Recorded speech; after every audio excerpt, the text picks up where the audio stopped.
Okay, we will go ahead and get started. Hello, everyone. I am Christina McPhillips from Carl Bloom Associates, coming to you today from sunny Atlanta, sunny, hot, warm Atlanta. I have three other team members here with me today, and they will be introducing themselves momentarily. Few housekeeping things as we get started. We will most certainly record this webinar and send it to you afterwards. You are all muted, but we really encourage you to ask questions during this. In fact, we'd love to have some dialogue. While we do have a presentation, we are happy to go off script and look at different digital things behind the scenes. The team here has some screen shares they could possibly do, so we encourage your questions. We're also happy to maybe troubleshoot a few of your questions if some of you find something that you're working on yourselves and you need help. We would be happy to help you with those things. So let me go ahead and get us started. I am going to have Chad, because you are my first Lego building block man. Could you please introduce yourself? Yeah, I'm Chad Sproles. I've been with CBA for just about 2 years. I've worked extensively in the digital advertising as well as traditional space, both in tickets, healthcare, as well as an extensive background in nonprofit. And I work day to day in platform. I work with our strategy as well as the exact implementation of our digital campaigns. Thank you. Luis, the wizard, go ahead. Yeah, hi. Luis Hernandez, everybody, Director of Digital Strategy. And I pretty much focus on reading the instructions on everything and making sure it all works together. And, on an ever-changing world of digital, that is a never-ending job. So it's fun and you have to keep adapting for changes and obviously get everything working into funnels and whatever our end goal is, if it's leads, sales, or donations. Thank you. Jody, please, my friend, go ahead. Christina, you and I are going to have to talk about my Lego person after this. I'm not sure about that one. Hey everyone, Jody Scheib, been with CBA for over 10 years now, but have been working in public media since the last century, literally, since 1999, I think. I don't work in platform or in the digital nearly as much as the gentleman on the call or at all, actually, but I do work almost exclusively with public media stations, live and breathe public television and radio. So I come at it from that angle. It's nice to meet y'all. Thank you. And I am Christina McPhillips, and Jody and I can swap our Lego people for the next call. I've been working with nonprofits for almost 20 years, and in addition to working with public media, I work with a number of other groups, libraries, education groups, and I'm always looking for new products and strategies to help our clients. And so, with that, let's get started. I'm going to outline our discussion for today. So we're going to talk about, and this is a Basics 101 class. There is next week on Thursday at this same time, kind of an intermediary class where we're going to talk about more advanced strategies. And then the following week after that, on the 25th, we're going to talk about some really intense strategies. That one's going to be like your graduate level class. So I'm going to keep it really basic today. If it doesn't apply to some of you, feel free to stick around. We might say something that sparks a memory or something. But so we're going to first talk about website readiness with regard to digital ads. We're going to talk about the difference between organic and paid marketing online. We're going to talk about starting with a limited budget. And then we're going to define what a first year running your own digital ads success would look like. Who this session is for, as I said, and I want to kind of pick into each of these. So we're really talking about maybe you're newer to digital fundraising. And if anybody on the line wants to sort of say, yes, that's me, and chat us that you are newer to digital fundraising, let us know. You maybe have limited staff capacity. I actually think that's probably a pretty common one. Maybe you only have one or two staff members. Maybe you don't actually have a dedicated digital staff member for some of these things. Maybe you're considering advertising like Meta and Google, but you're unsure of what to do. And then You probably want to be focusing on some donor acquisition, but you don't know how to do it online. And maybe you're just seeking a practical starting point. Jody, as the woman who works so closely with many of our public media clients, am I forgetting anyone that might be out there? Um, I don't think so. I think this pretty much covers everything from some of our smaller stations to some of the larger stations who have an entire team dedicated to digital fundraising. I think if there's only one thing, do work with some stations who have different digital marketing and digital fundraising teams, and some who have those teams combined. So that's sort of another structure at some of the stations we work with. But whether you are at any of those stations, we can sort of answer any of the questions that come up. Excellent. Okay. So, as the guys like to say, digital fundraising is a journey. So, the foundation is tracking and laying out your goals. We'll talk more about that. Then growth. We're looking for different audiences that you would find online, very much like direct mail, where you're maybe looking for that donor who's 65 and above and they have some disposable income and they care about your cause. You're looking for audiences online. We can talk more about those. Growth also means different kinds of campaigns that you're running and testing that you would be doing. Optimization, and I'll let the guys talk about this one too, means measuring and improving the campaigns. Guys, at a basic level, what does optimization mean to you? Really, it's just making sure that the levers that we have pulled are both working and are the correct levers. So within those platforms, are we targeting the right people? Do we have the right list involved? Do we have the right geo? Do we have there may be lots of different factors, but really it's just making sure that in anything that we can change is optimized best and that those platforms are working toward the goal that we all have is usually raising funds. Okay. And then scaling your campaigns. And gentlemen, what does scaling mean to you? So, scaling would be obviously getting more of what you're getting of success, but controlled scale, if you want to call it that. It's basically controlling the whole journey of all the different platforms working together for one goal and getting more users that are behaving like your buyers, donors, in bulk, if you want to say it, and every single stage of your funnel growing, and that's what brings scale. Okay. Now, before you spend a dollar, we'll talk through a pre-launch checklist. First and foremost, do you have access to make changes on your own website? And remember, we are talking about fundamentals here. If you are a team of one, maybe a team of two, or no digital staff, but you want to be running digital ads or you feel like that's something you should be doing, do you have access to your website to change things? Gentlemen, why do you need access to your website?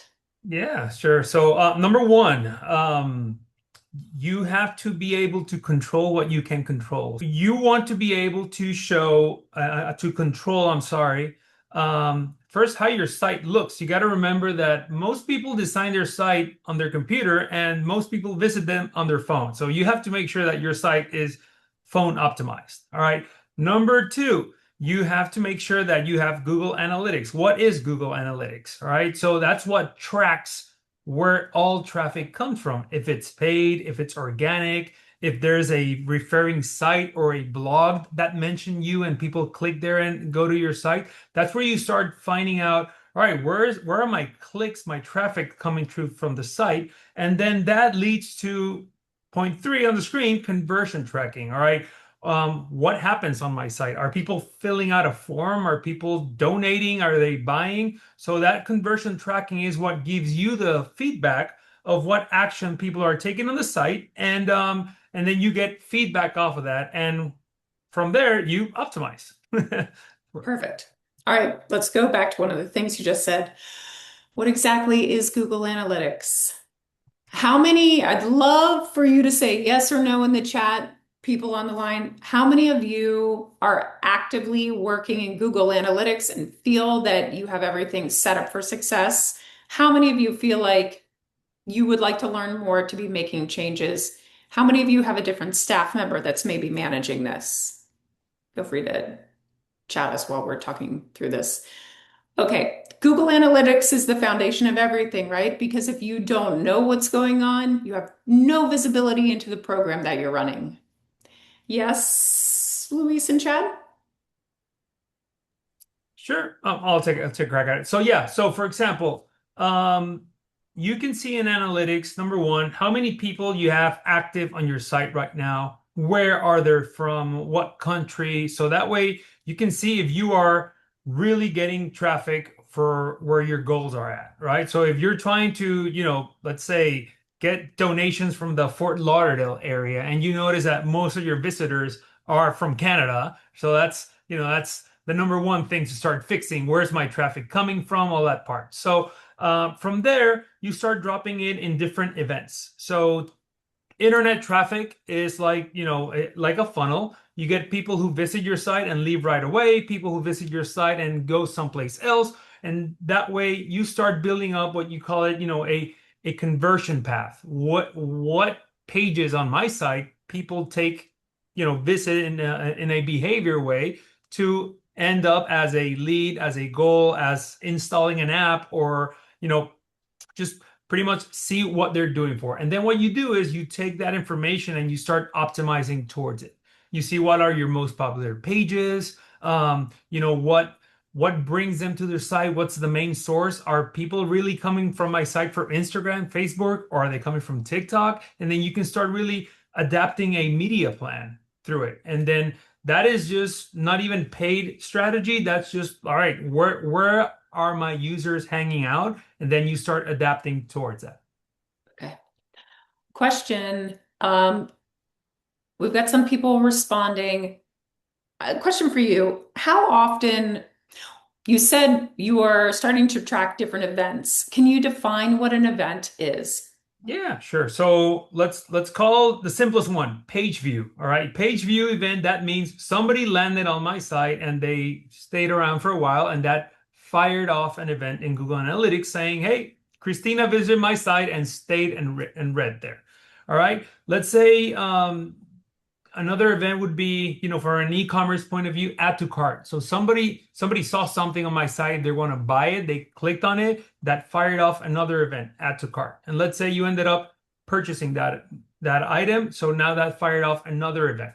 So just from those actions, we can segment our traffic in three different buckets. People who came to my site and left, people who came to my site and added to the cart, and then people who came to my site and purchased. So immediately we have three different audiences which we can talk differently to. So if we can segment those audiences and I just want to talk to my buyers and incite them to, for a next purchase or start a different messaging, I can do that. Or I want to entice people who didn't ended up buying in my site to take more action so I can talk to them in a whole different way. So that is the power of analytics, of knowing your audience, using your information to adapt your communication. And that's where you start telling stories, basically, on a funnel.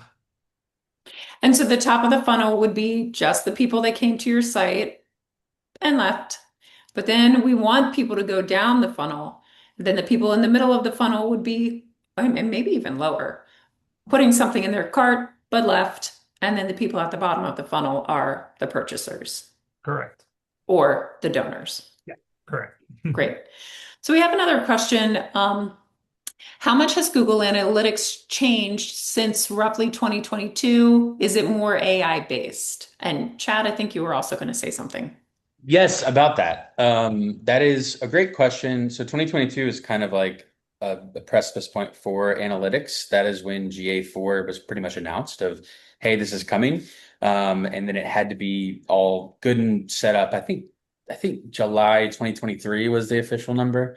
But since then, yes, there is more AI involved. AI is involved in a lot of the attribution models that are currently within analytics. And so it has become more involved, but not in a way that we interact with a ton. It's more of how they're actually using measurement on the back end. And the reason that they're trying to do that is the goal for Google is always to tie back activity to your site and the people that are interacting there and tie it to what they're doing elsewhere so we can learn more. The problem is now with opt-outs, with what's going on in California with analytics, visibility. So many people have opted out now that doing that is much more difficult than it used to be. So AI is used in a lot of times in order to try to connect those dots. Because there's just a lot of things that, from a person to person standpoint, would be much harder. So AI is able to take some of that heavy lifting. But that is the big thing. That GA4 came in and took over, I think, in summer of 2023. That's really everything is event based, as Luis was just mentioning, as we went from like page views to events. So everything is an event now. But yeah, there is a little bit more AI, and that's kind of how that gets worked in is through those attribution models. Okay. I think I want to continue, but if you want to hold me to it, Jody or Chad or Luis, I think Google Analytics would make a lot more sense if we talked about our next couple of slides and then kind of revisited it. So I'm going to move us on. Thank you for all the conversation back and forth. We love it. All right. Another fundamental, what's the difference between organic and paid media or marketing? With organic, so here I've got PBS North Carolina, which is a client of ours. We do a lot of digital marketing for them, digital fundraising. On the left, you can see this is one of their own posts, organic posts that they've done themselves. On the other side, paid, this is on Instagram. We've placed this for them. Let's talk about the benefits of both. But, and I will say, frequently we speak with organizations where they will say things like, hey, we're posting on social, we're good. We don't need to pay for ads. We don't need to use Google or Meta. But each one of these has its own objective goals, uses. Let's discuss those. Benefits, reasoning for doing organic posts. Yeah. My So go ahead, Chad. I was just gonna say, in my opinion, organic is where you have to lay your foundation, you have to do your groundwork, and then paid comes in and guarantees delivery. So one of the biggest shifts over the last decade in social has been the move away from really organic traffic to all of these platforms really only caring about paid. The distribution for your organic content has just it's essentially died, because number one, feeds aren't as active as they used to be. Most things are stories based, and so that's where a lot of traction comes from now on a day-to-day organic basis.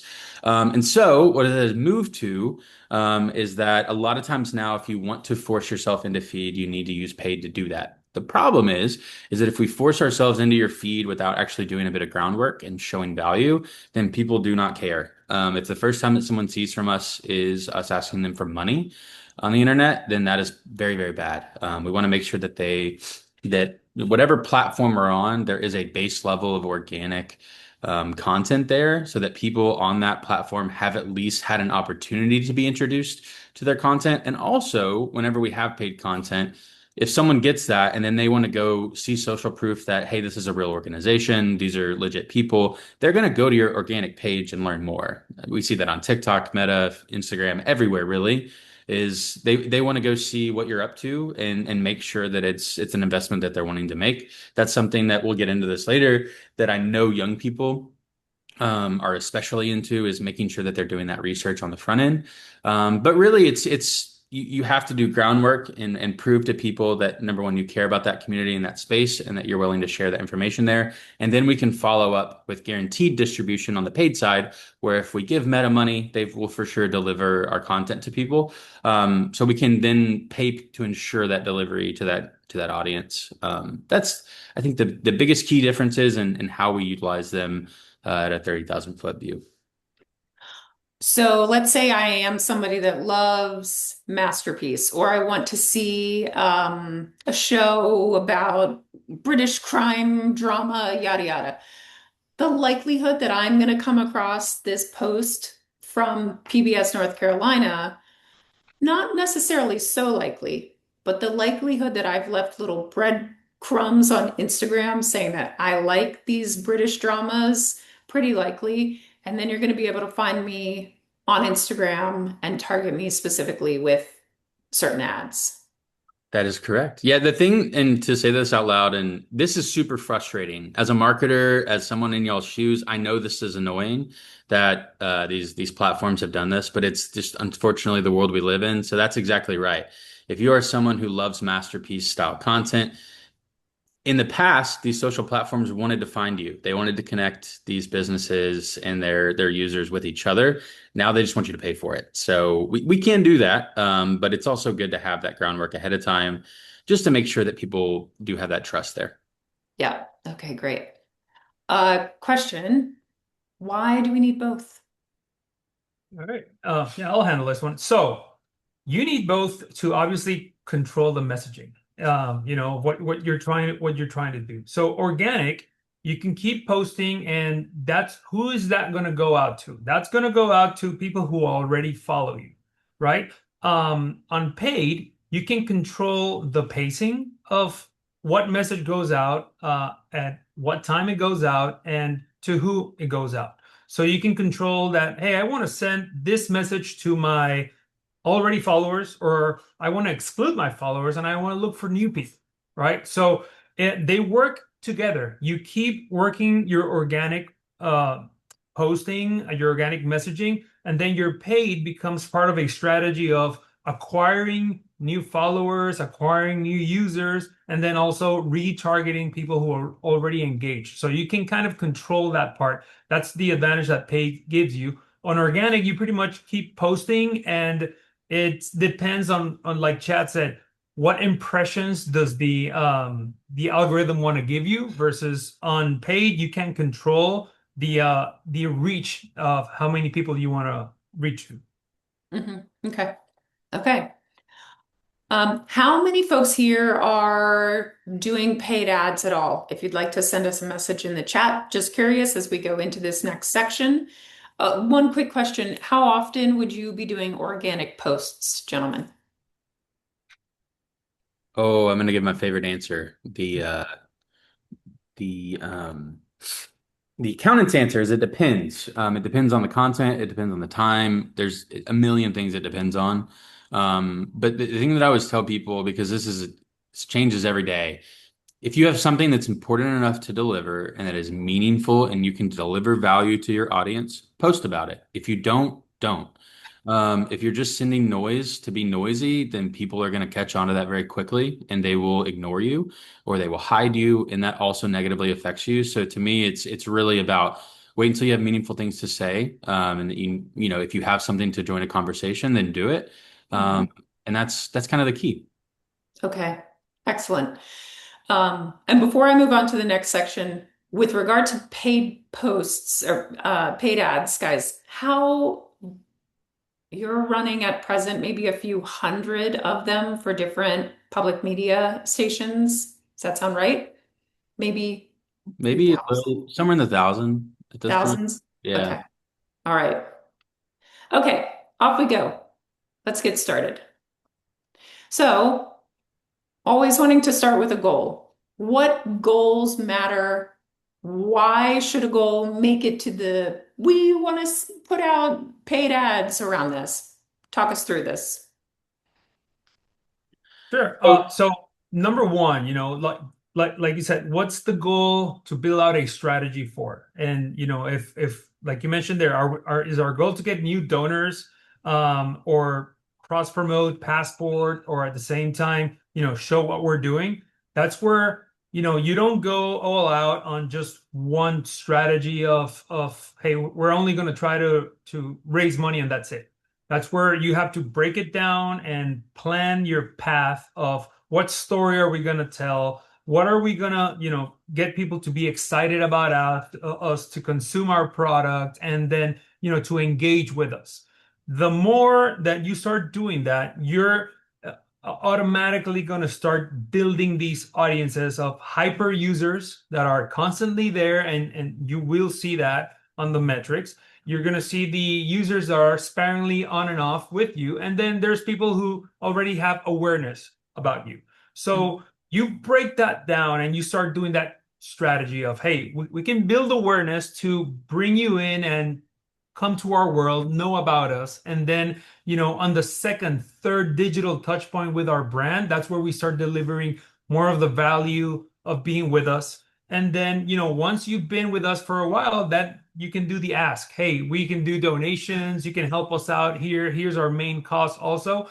And that's where you start building these funnels that end with a goal, and you can start building more and more of these little buckets that you can notice that, hey, we started with one digital platform, let's call it Instagram for now, but hey, now we're building and growing into different ones with kind of the same strategy, kind of the same messaging, and that's where you really start expanding, and that's where you usually see the growth in goals. It's because you tied all these little goals together.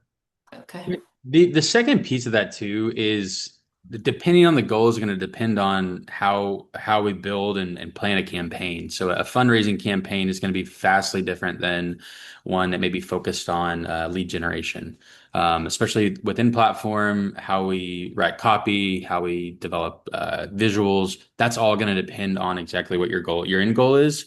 And there are very different things that we can do to make sure that that happens efficiently based on what those goals are. Jody, question for you. The stations that you're working with, what are the goals you see them transferring over to paid digital ads? So that would depend on the station platforms, or on the station, if it's a joint licensee, a TV only, or a radio only. A lot of our TV and joint licensee stations have specific goals around Passport and content in Passport. So if they see an uptick in viewers watching things on Passport and they want to convert those to Passport members, so things in front of the paywall and convert them. So a lot of our TV and joint stations are Passport driven. They also have goals, major giving goals, higher dollar donor goals are really big right now, as we're seeing an increase in major donors, as well as retention. So retaining folks who joined last year during the rescission, making sure that we're constantly engaging with them on all platforms, whether it be through direct mail, text, postcards, and of course digital, whether we're staying top of mind and showing them the impact of their support. And on the radio side, the NPR Plus is a priority for stations, making sure that people are aware of it and how to get it, and then communicating with those people who may be interested. And then, of course, this fall, diving into a little bit of election coverage and the unique value that public media, public radio provides in our news platform. So those are some of the goals that we're hearing about, and how we can use the digital platforms to share with both our members and our not yet members what we do. I will also say I recently heard, Luis and Chad, that you've started digital ads around donor advised funds and targeting people that may have donor advised funds. That's one you're testing out currently with some organizations, and will continue to test. So we'll report back on the success of that. Yes, so it's really what are the goals of the different departments of the station, and then funneling those into ad sets. Next big question, which platforms match the goal? So let's say Meta. Why would you decide to make Meta the platform that you're using to run your paid ads? Yeah. So, and this is a great and important one, and this is where some common pitfalls happen. And I listen to a lot of stations saying, "Hey, we run Google, we're good." All right. And this is where you got to understand what platform does what. And so, for example, I'll start with Google search. All right. So Google search is the bottom of the funnel, people who are aware of what they're looking for. They've heard of what they're looking for, and they're very direct on what they're looking for. They're really not exploring they know that intent. But when you use Facebook and Instagram, you got to understand those are high speed, videos, awareness, what's going on. If you notice, the attention span on a video on Instagram is about 3 seconds. So you got to get all your information pretty much there, or get a hook to get people to start on that video and finish watching it, which is pretty rare. So the whole idea is that, all right, what's my goal? If I want to sell to an event, I have to run a ad on Instagram or Facebook that pretty much says where, what's happening, and why, and how much in 1 second. So that's pretty much of the strategy of creating that awareness. All right. So the goal of using Facebook, it's to get high reach. I want you to get my message out to as much people as possible, quickly and fast. and then you use Google to catch that reach. People who go there and type what they just saw they're looking for, and then that's how you start matching those platforms together. And then why not TikTok, Reddit, or Snapchat? Unless, budget is the number one answer there, because, when you really start adding platforms to your monthly budget, you really start splitting budgets between platforms, and your daily reach starts going lower and lower, because you really have to, make sure your budget goes a long way with that strategy. So first, if you have a small budget, just pretty much Meta and Google will do, and that's where you start adding a Google grant, which is a great benefit for nonprofits, and that way your Google budget gets immediately put into another platform, and then you can start scaling there. We have a question for Google search. Are you already starting to adapt to AI mode? And what are your thoughts? Yeah. So, for example, Google AI mode, if you want to try it, I tell everybody type in what's the best dishwasher for 2026, and you're immediately going to see right now that Google AI mode starts looking at articles and gives you the best answer it finds. So a great positioning for that is blog articles, right? So if you start positioning for your main keywords on what you're trying to push, you are feeding AI what it wants, which is it's going to look for the best things out there to give you that best answer. So that's one strategy you can start taking is, all right, we're going to start writing more about ourselves, ranking us up out there. That's search engine optimization basically, but now it's for AI. So it's pretty much the same thing. And for me, I look at it as another channel that's growing very, very fast, but it's just going to be another channel that we have to work for. So the advice here would be fill up your website with more content about blog-based content about what you're doing. Yeah, correct. The other piece of that too is there are now another platform, maybe not for the smallest of budgets that we are looking at is things like ChatGPT. That is a place that even as of this morning, that targeting got much, much more robust as of today. And that is something where it's going to become, it may not be Google search, but it's going to become almost like a utility at some point. In that there needs to be visibility there. The thing that we're still working through is what does that look like for fundraising? How do people interact with AI for fundraising? Do we need to get in front of the research phase? Is it final click? That's where we're at. We're still early. And so I know that we've had a few clients that we've put that in front of so far. And I think we had our first test over the last week, if I'm not mistaken, Luis.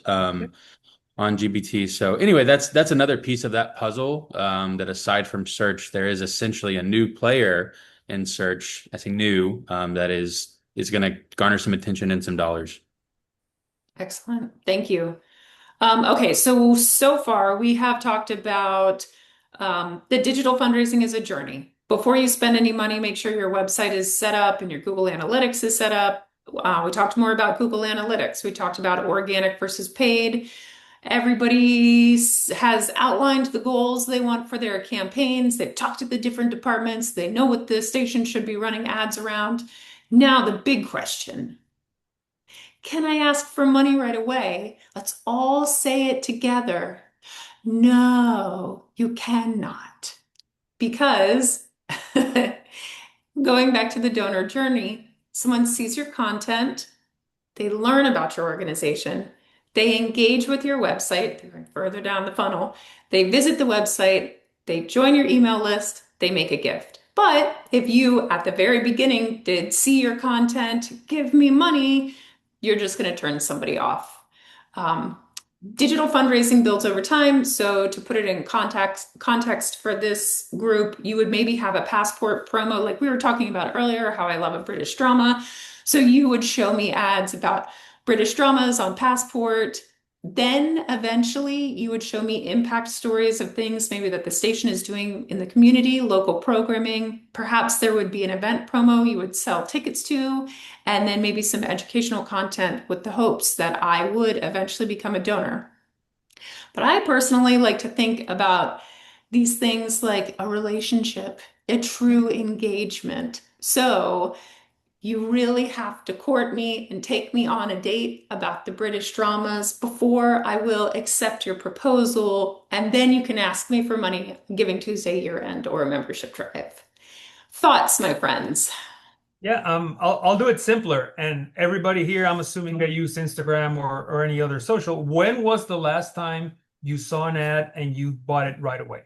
Unless it was something like super unique, all that stuff, you're pretty much that buyer behavior is, oh, that's pretty cool. I like it. I'll save it for later, right? That's what most people do. I'll save it for later, and then you're gonna get retargeted on those ads, all that stuff. So that's where literally the digital relationship begins, especially for if you're acquiring new customers, new users, right? That's where you start breaking it down in different strategies. Hey, how do I want to talk to my prospects who don't know about me or maybe have some awareness that I exist versus how do I want to talk to people who, one, have donated before, or two, have donated more than once. It's a whole different messaging, and that's how you get, if you nail down that messaging correctly, it's going to cost you less on the ones that you already have a relationship with, and that's going to leave some more budget on the table for you to acquire new users. Chad, any thoughts there? No, honestly, I think that hits it pretty well. It's all about timing, and we just have to make sure that we're, hitting those notes at the right time. Okay, great. Let's talk a little bit about budgeting. So, what can a small budget accomplish? And I want to say, as our team was talking about this webinar, it is entirely possible that you can be running campaigns with a $5,000 ad spend, or we said even a $50 ad spend to just get some general learnings. Let's talk through what you can do with a small budget. If a station is saying, I only have $2,000 this month, quarter, whatever it may be, to spend on various things, what can they do with that?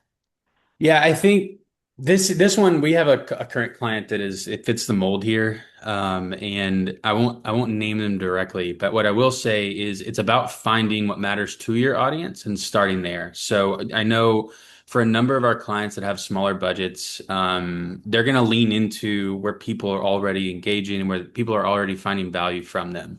So let's promote the things where we already know we're killing it, and y'all are knocking it out of the park. Let's do that. Let's build those audiences up. Let's remind them why we're essential. Let's remind them why we're important to whatever it may be, whether it's high school sports, whether it's some local community event, whatever that may be. Let's talk about it. Let's talk about it often. And then let's come back to those people later and remind them why they need to help fund that. Show them that importance. Again, show them that impact. So it's about finding your people and then really, really committing to them. Mhm. So to me, that is what a small budget can accomplish. I know there's lots of other things, but that's my favorite. Go ahead, Yeah, Luis. I was gonna say, from a, just budget execution point of view, biggest mistake I see is that um, people with small budgets go directly into, I want sales. I need sales.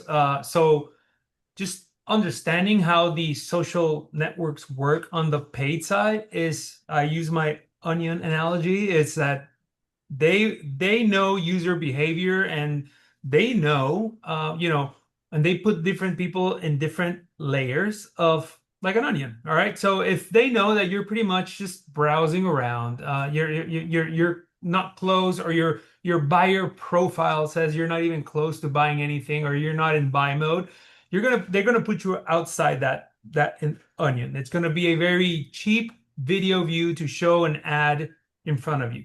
So what you do there is, your goal as a small budget operation is to get as much people to know about you. Your reach, that's your first goal. Get people out there. Because if you jump immediately into the inner layer of the onion, which is people who are buying constantly, all that stuff, Meta knows that. And that is a way higher cost to acquire. So that's why, it may be a long journey, but it is a safe journey of building those audiences, of getting people interested, then getting people knowing about me. And then when you try to go and look for that purchase, you already invested that money there, so it's a lower cost in the long run. That way you can always keep that snowball effect going of acquiring interested people by getting high reach into that and then getting them to convert. Another important piece of that puzzle is owned lists. That is another thing with your any of your budget levels, but especially the ones where we don't have as much money to learn from. I say learn. With digital advertising, money equals time. So the more money I have, the longer I can run an ad, the more more information I can get into these platforms that those platforms algorithms can learn from and optimize. So if we don't have a ton of that, the less learning we have to do, the better. So if we can get lists from people that we know either are donors, are they sustainers, are they people that have lapsed, whatever those may be, the more specific we can get with those lists, we can then fuel these campaigns with that information that you guys have already done. There's already been a lot of groundwork done. So we then can essentially fuel these platforms with the groundwork and really improve our efficiency. We can target those people directly. We can also target people that are similar to them, depending on the platform. So that's another huge piece that it would be silly if I didn't mention is that part of this, especially with our smaller budget clients, is making sure that we have efficient data, that we have good data. And the beautiful thing is we have a lot of people on this team that are very good at making that happen. And if you don't, making it happen. So that's another very important piece of this puzzle.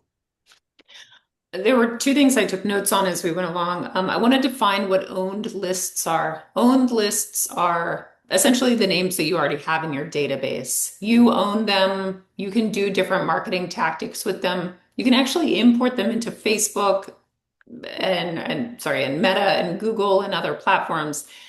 And you can match a portion of your donors and serve ads to them directly. So that's what we consider owned lists, very, very valuable. I also we are using the word audiences, find audiences, target audiences a lot. And so to define that a little bit more, I'm the uh, British drama audience. We'll say Jody is the news and documentary audience. Chad loves your local content. Luis loves PBS Kids. So we're all different audiences with different interests, and the different platforms, Meta and Google, know those things about us, and you can be serving different ads to us, the different little audiences that we kind of float around in. So wanting to define that one more time. There was one other thing that was said at the beginning of this slide, and it was everybody wants to make money. I make back the money you're spending on budget. I think as you step into this, you should be totally okay with not making any money back. It's just a great thing to level set your expectations. We know that when we work with an organization, you are going to see money coming back in that year. But if this is something you're testing and trying the first year, don't expect to make a ton of money. And I think that's a safe way to think about it for the first year. Okay, let's wrap this up, friends, with Google Grant. Then we'll go into measuring success, and then we can answer any other questions. I do have a couple more slides, so I will ask that we be sort of quick on the Google Grant.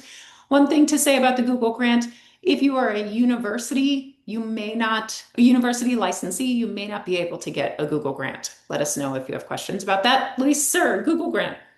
Yeah, so Google Grant is a great tool for nonprofits. Google basically gives you $10,000 a month to spend on the main keywords that you want. So, basically on your own brand, search terms that are people are looking about you, events about you, all your services, and it's not going to cost you anything. And we can even get sometimes bonus revenue out of it. So it's a must tool to have because that opens up that opportunity cost of not even using budget for Google, and you can use it on other tools like we've talked before that can help you expand a little bit quicker. How many of the people on the call have a Google Grant and are actually using it? And if you want to share your monthly ad spend, that would be wonderful to share with the group. We'd be curious about that. Who's got a Google Grant? Who's using it? All right, while you answer that question, let's go into measuring success. thinking about this as like a first year test for yourself, what does success look like? We'll just start with one thing. It is really good tracking and reporting. It's establishing that baseline data collection in year one. It sets you up for success for the rest of the time.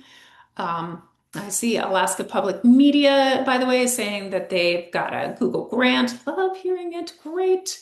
Um, this is one going back to the success metrics that is good foundation, just proper digital growth.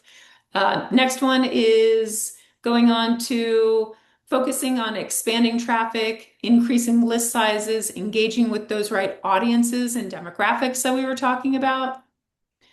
And then finally, we've got infrastructure, just strengthening your technical and operational foundations. Sometimes just getting things set up in place that first year is what you can expect. That's pretty successful. We've made a little checklist for you. So, one, is your Google Analytics set up? And we can talk more about that at the end of the call if anybody has a question. Is your website tracking set up? Do you have a Google grant? Should you apply for a Google grant? Do you need help applying for the Google grant? A sub question is, how much are you spending per month with your Google grant? Are you reaching that $10,000 a month that you could be spending? If not, let us know. Happy to help you out with that. Do you have a Meta account? Have you established your Meta Business Suite? Let us know if you have questions about how that works.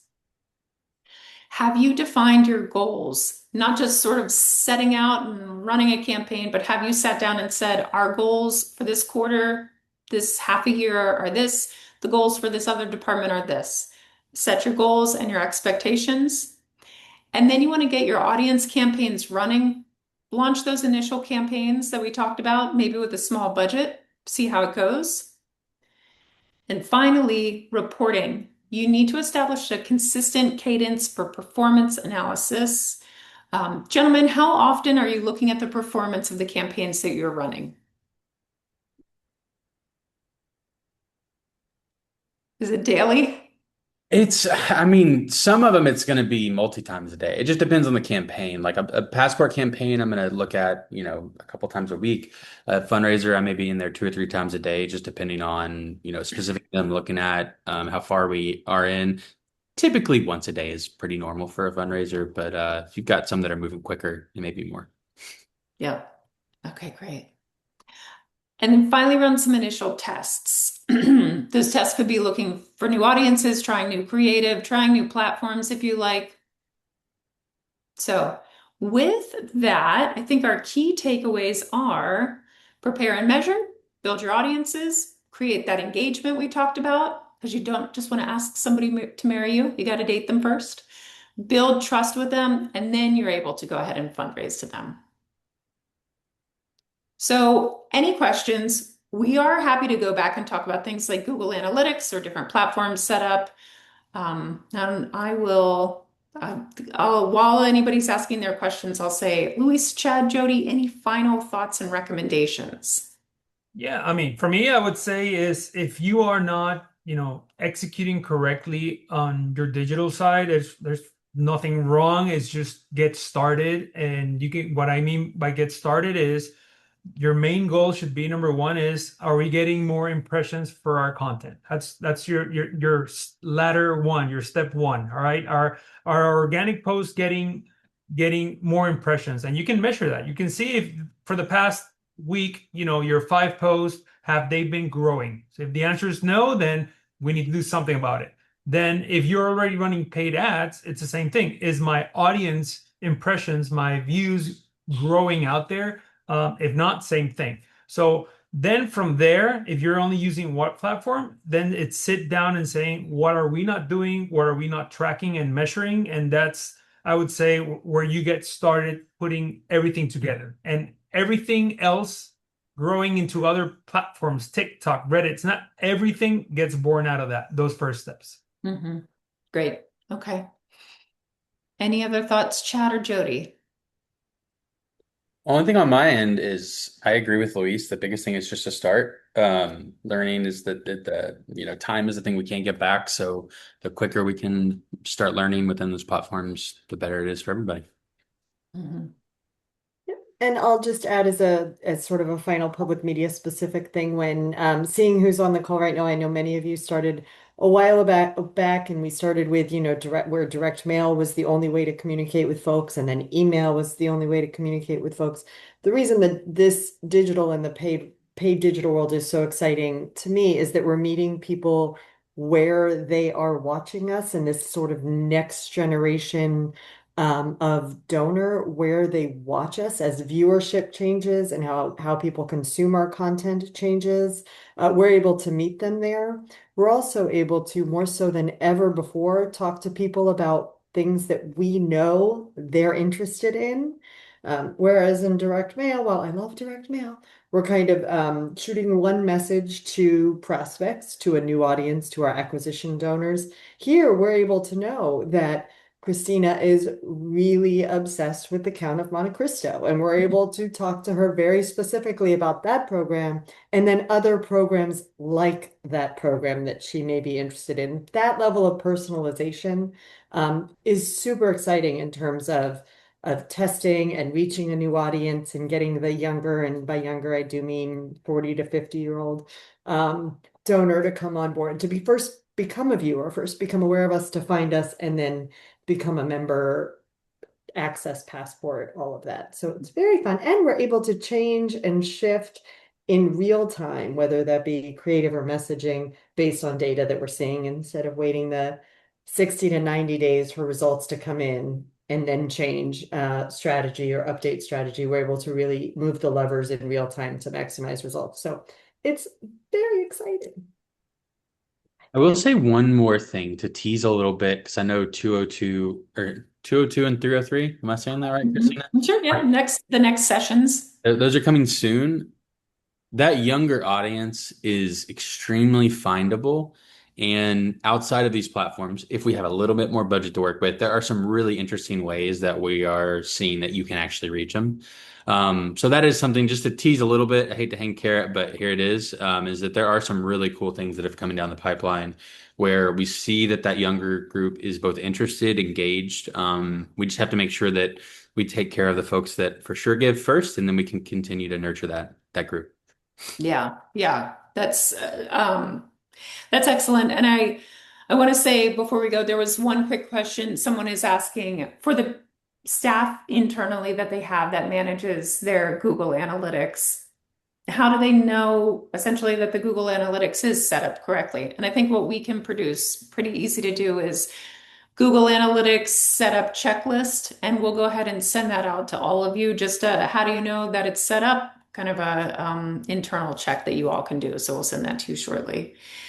So to tease, yes, the next session, that one will be for, okay, so you've got everything up and running that we've reviewed today. You're already running some campaigns and you feel like they're doing well. How can you optimize them? What to test for, new audiences to look for, appropriate budget, changes that are maybe coming from some of the platforms, because the guys here are always on the changes that the different platforms are giving to us.